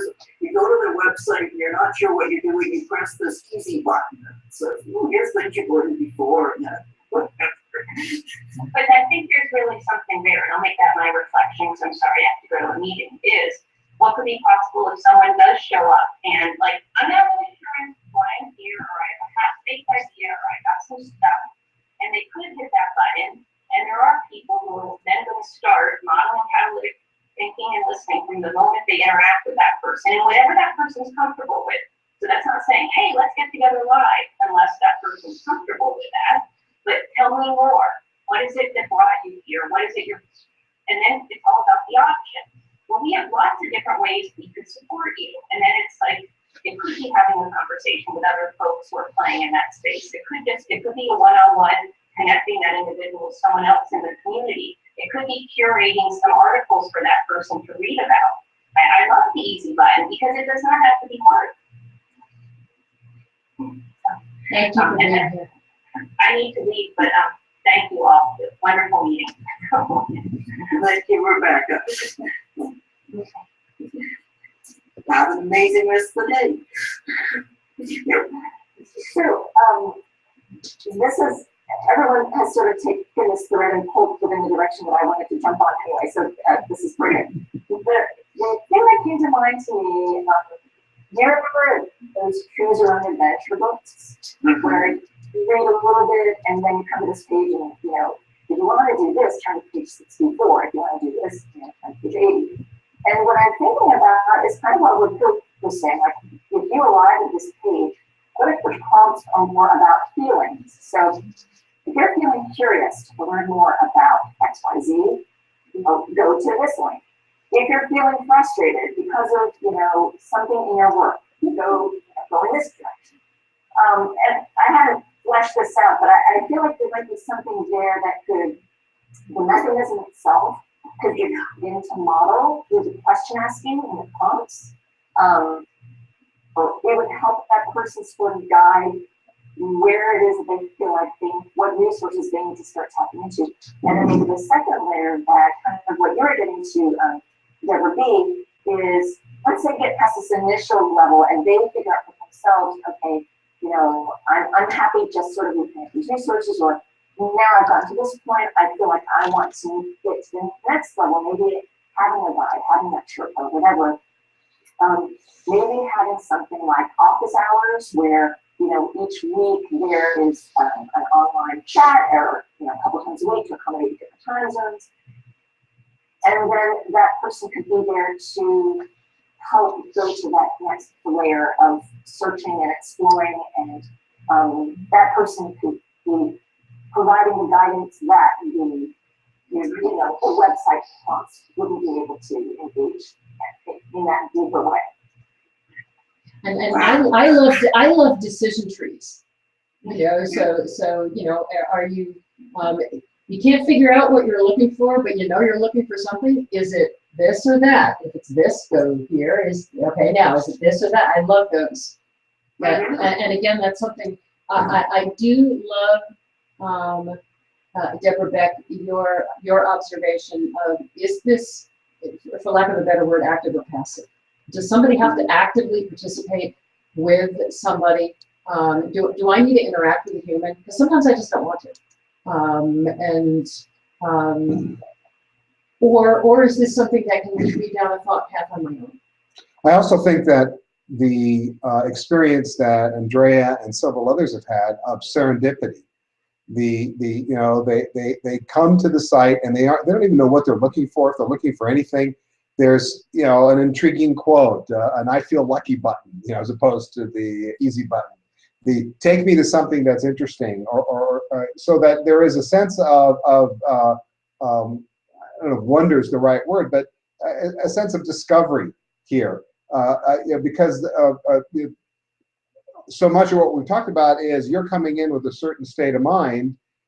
You don't know what you're looking for. You may be looking for something. You may not be looking for something. Andrea comes in and, oh my God, everything I find is taking me down this path. I can't wait. How do I get more of this? So, yeah, I think also having an opportunity to just have it be cool, whatever that means. Now, it could be a quote. It could be, you know, photographs. It could be a little video. It could be anything. So that if that's something that is appealing to someone, it can open the door to their own inquiry. Because I think that this is so different in so many ways that I think people would come here and not have a clue that there's something here for them. You know, if they had to ask the right questions, they may not even know what the questions are to ask. So I think having the opportunity to let them explore and learn where they are, I think would also be a beneficial path or point of entry. So what you're saying is there's two different kinds of people who will show up at the site. There's those who know what they're looking for and those who don't. Exactly. Well, there's those who are curious and exploring. And But again, we're accommodating different types of people. The opportunity to explore individually may be exactly what they need, and you won't see it again, or it may be an open door to that next level of exploration or interaction. Can I add something to that? So, you know, there is the decision tree definitely tries to funnel people through, you know, I like those too. I was thinking that the stories themselves are ways to help people identify. So, you know, I was thinking a lot about the way that you create the headline helps people self-identify. So if there are, at least from my standpoint, if you were doing catalytic, you know, strategic planning on this one, it would be, we would need to be at the table in order for us to have this conversation. And I would be wanting to collect stories and find out what was the point of entry for a lot of people in our community. Like, what was the way in which you stumbled on this? I would just want to collect stories. I know you guys have heard a lot of them, so maybe you are already that liaison, but that's what I'm curious about right now in terms of, you know, my way was definitely like Hector's stuff. I wanted to know some about how to deal with this crazy board of directors, or how to set up a meeting in a way that was going to be different, or really was trying to solve a challenge with the client. And it was definitely motivated by a soulful yearning. But on the other side, around people who are dealing with family questions, or dealing with questions around parenting, whatever other channels or whatever you guys are thinking, I do think that it's going to present in some specific ways for people, and maybe the headlines and stories within the helping people self identify. Because if it's completely amorphous, I don't feel like that's helpful to people. I'm listening to you thinking we're going to need to rethink tagging. The way we've done blogs in the past for how to just find a topic is just way too narrow and static for how these stories are going to explode in people's minds. They're get written the way you guys are talking. Andrea, you talked about headlines and stories. Self-identifying and finding. Dimitri next. You talked about headlines and stories, and it always takes me to pull quotes that I will come to an article somewhere, and I don't know if I want to read this, and I scan it real quick, and there's like 4 or 5 pull quotes that are very intriguing. I'll go back and I'll read the article. So it's almost like a mini story that is what the pull quote is. It's a little story that pulls you into understanding and also into wanting to go deeper. Okay, so something that is just popping for me now from what you said, Dimitri.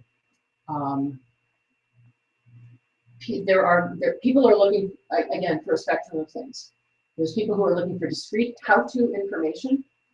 There's people looking to change their entire lives, and a whole bunch of stuff in between, and they're looking in different ways, and they're reacting in different ways. Dimitri has frequently told me that when he has a complicated tech problem, that typing in "my machine won't X" doesn't do it. That he finds the answers in the comments. So he'll type in a question, and it is using the XYZ machine, and it's like, okay, but this article doesn't tell me anything. But 13 down in the comments is where he finds it. There is going to be so much nugget. And look at what we learn. We keep coming back to the Facebook group, but it's the same thing that we also learn in people who participate in our online meetings. That is sometimes a tweet from somebody that is so awesome, that brings us to, so incorporating that wisdom in, I think, is going to be really key to what people, in terms of finding the wisdom that's there. It may not be tagged under what the blog post is. It may be 13 down in the comments. And on that note, by the way, I have been watching the Twitter feed, and there haven't been any participation that way, but that doesn't mean there aren't people watching that we will never know about, of course. Or we will find out 6 months later that some of this meeting decided to do something because of it. And we'll find out 10 years later. Okay, I'm gonna hop off. I have to say goodbye. Okay, Thank you you. have time for a quick reflection, Loretta? I can. Well, I typed mine in. Wow. Okay. It was in the chat. Okay. We'll see you next Thank time. you. Okay, take care. Bye-bye. Bye. I was just going to move to reflections. I'm not going to talk about rules, but I'm going to ask you to think about whether you've heard anything today that makes you say, hey, I want to get involved in this way. Or maybe 6 months from now, that sounds really appealing, but I can't do it right now. Just think about it, and we'll find other ways to communicate. Right now, I just want to know what's good for you at this meeting. How are you feeling?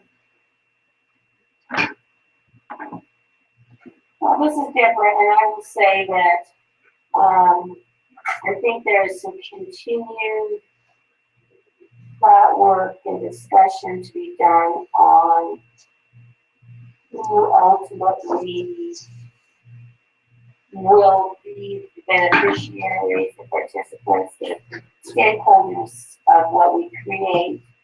I think that trying to be open to all people will be a challenge that could potentially lead us to not addressing the needs of anyone.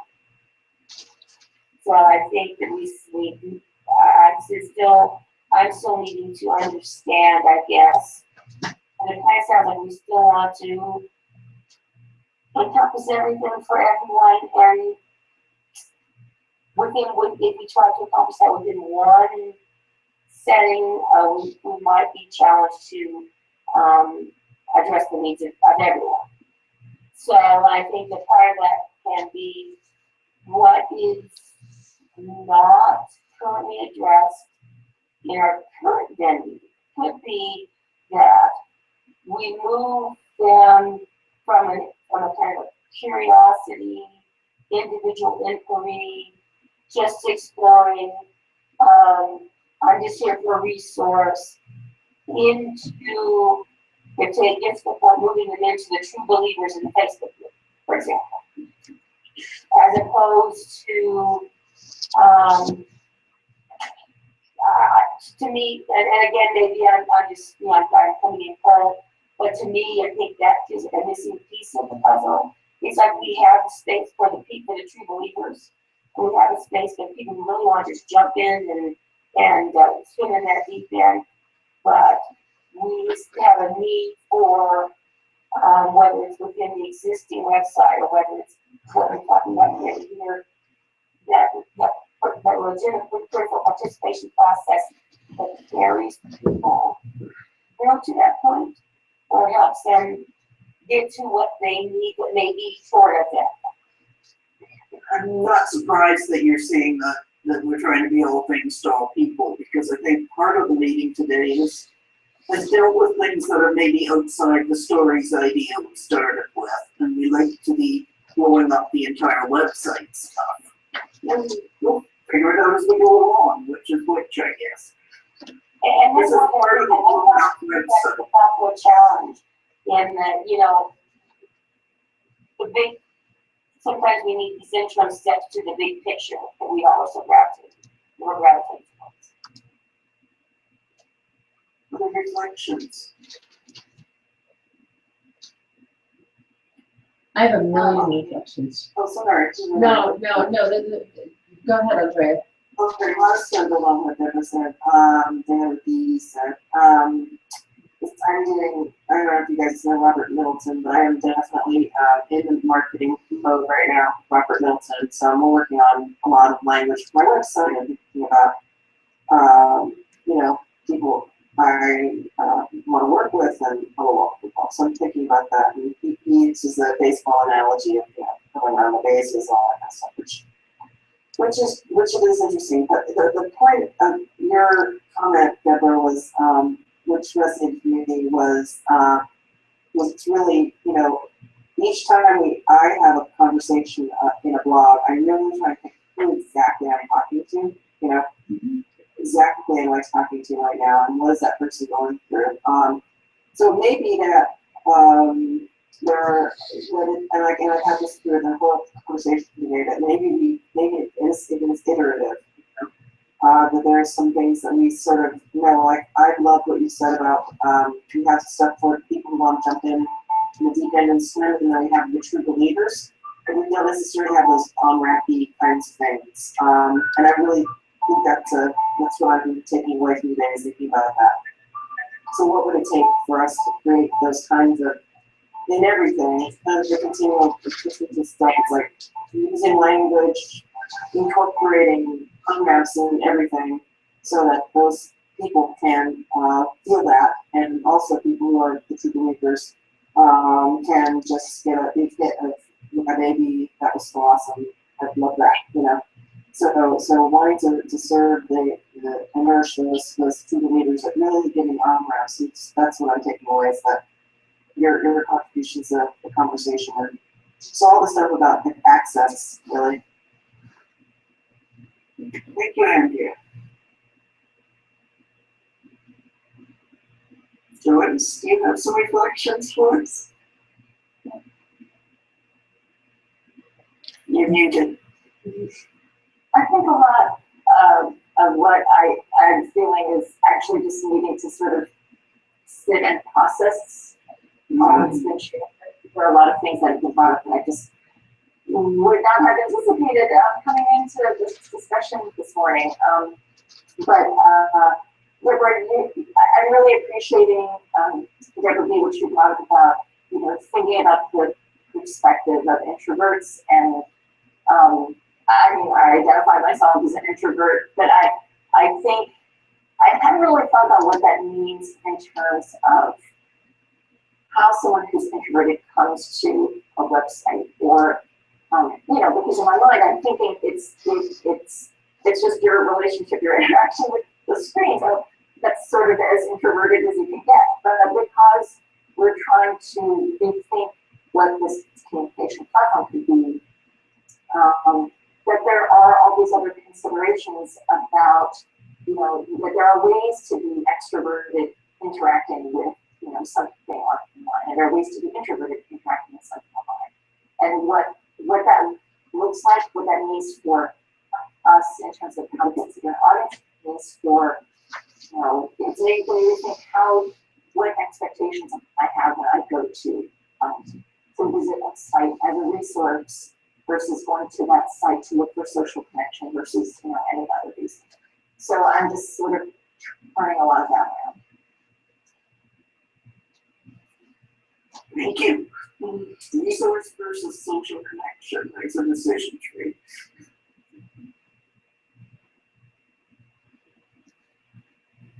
Deborah?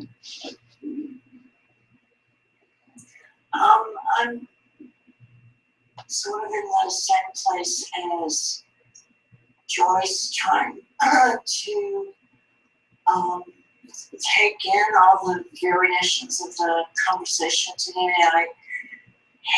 Having read the notes and the original ideas, had different expectations today. So trying to utilize, but at the same time get rid of those filters. And I keep coming back to the coffee house and the story idea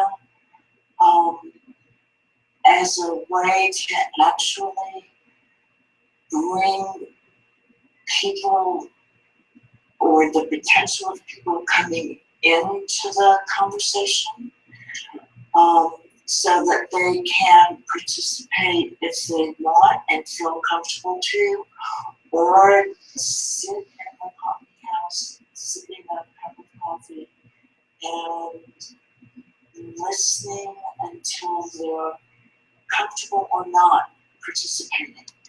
And I'm not sure what the structure of the stories, but maybe the possibility of topics, so that the stories might lead both to the ramp ways of introducing. I also loved the idea of the circles, and I envisioned almost like a mandala, a way that you have those circles, but you also have potential pathways. People can and or not join, they know that they're welcome. And so as they visit in a coffee house, something may intrigue them, or it may spark a question.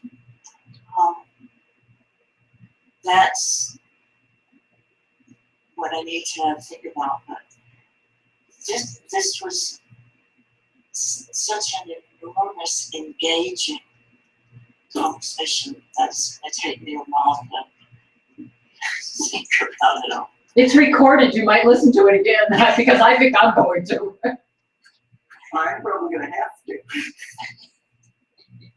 Dimitri, what do you have your reflections?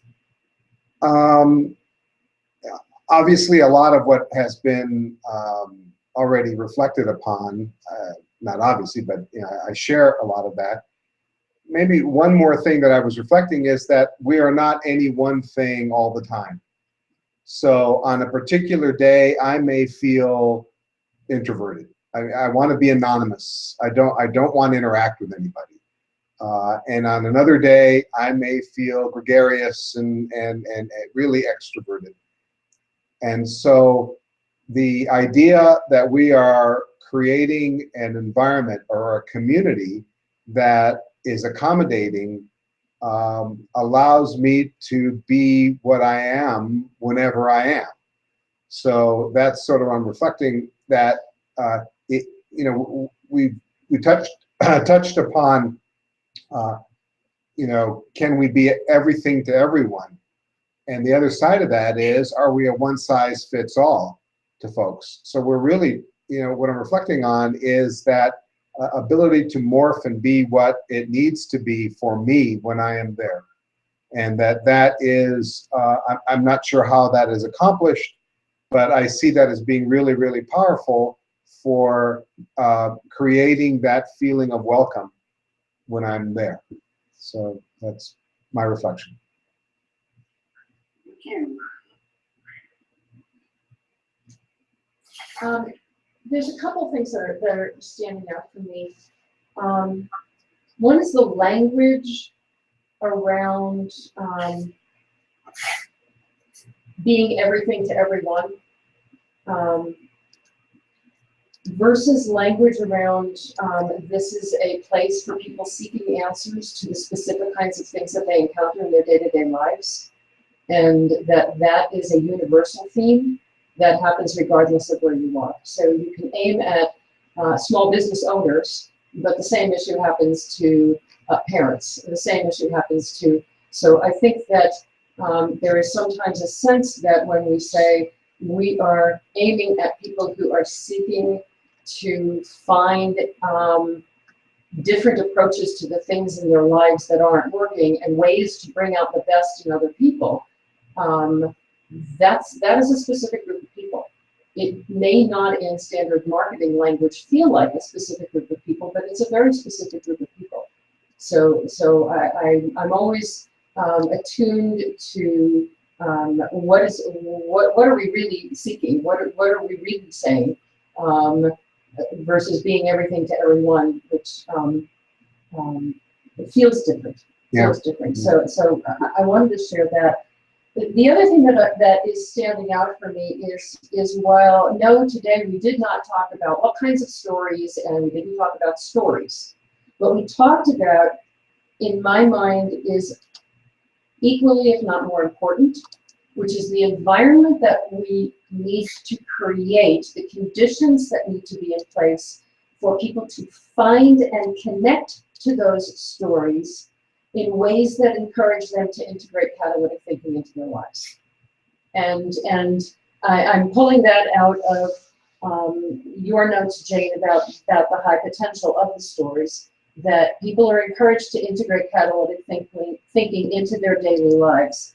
And I think that what we talked about today, and I'm feeling this really strongly, is the conditions in the environment we're creating, and the environment in this coffee shop or whatever we want to call it, that will allow people to find and connect to those stories in ways that are meaningful to them. And what does that environment need to be? And so I've just found that really, really powerful in describing the environment, what they'll see, what they'll attach to, what will resonate with them in different places. So I'm grateful for that. And like everybody else, I'm going to listen to this again. I'm having much the same reaction, Hildy. We didn't really talk about stories, we went broader. The stories need to be in a context, or as we keep calling it, an ecosystem that people feel comfortable swimming up in and being part of for a while in whatever way they want. I think probably in the next meeting, we'll get back to really focusing on how the stories make that possible. And I think we could start on the structure of the stories, because some of us really want to get some of this stuff up there and out to the public. get excited about it. But I've learned that nothing in creating the future ever sticks to a narrow topic. Discussion like this, it's all interrelated and it's all interdependent. Well, the interesting, We end up with discrete products that don't fill the ecosystem. the interesting thing, Jane, about and I'm looking again at your notes. What happened in the last meeting is we went from talking about the stories to talking about this as a platform and an environment. And the thing that resonated so deeply with all of us was almost that, oh yeah, we'll do stories. That's assumed. Okay, yeah, stories are powerful and we want to do stories. But holy moly, where we do it, and what it looks like where we do it, and what we define as a story. Is it a blog post versus a piece of art or a piece of music? We wound up at the end, by the end of the last meeting, really talking about this as a platform for sharing the stories. And I think that's what we really talked about today, rather than the stories themselves. What will the platform be for sharing the stories versus the stories? And I love it.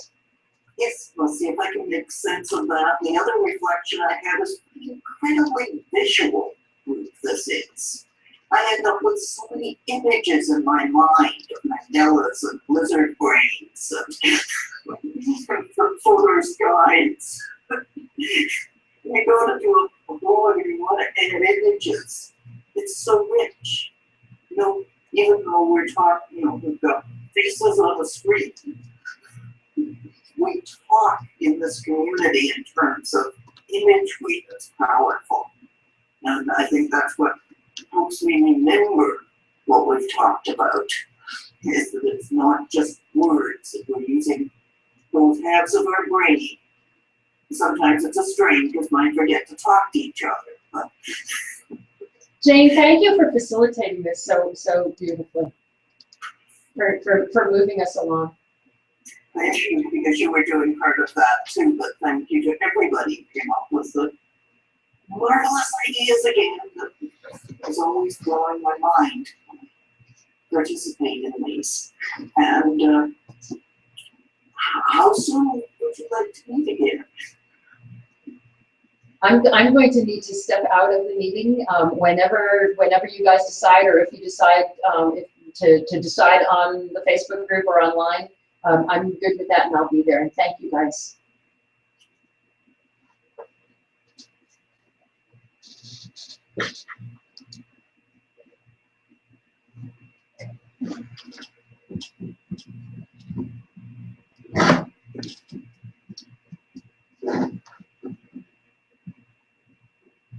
I have to. Otherwise, you all can talk about it and then share back out. Well, I need to leave soon also, but maybe the Facebook page, which will give people who could not be here today the opportunity to also weigh in, and perhaps with some options, and then leave it open if others have some more ideas.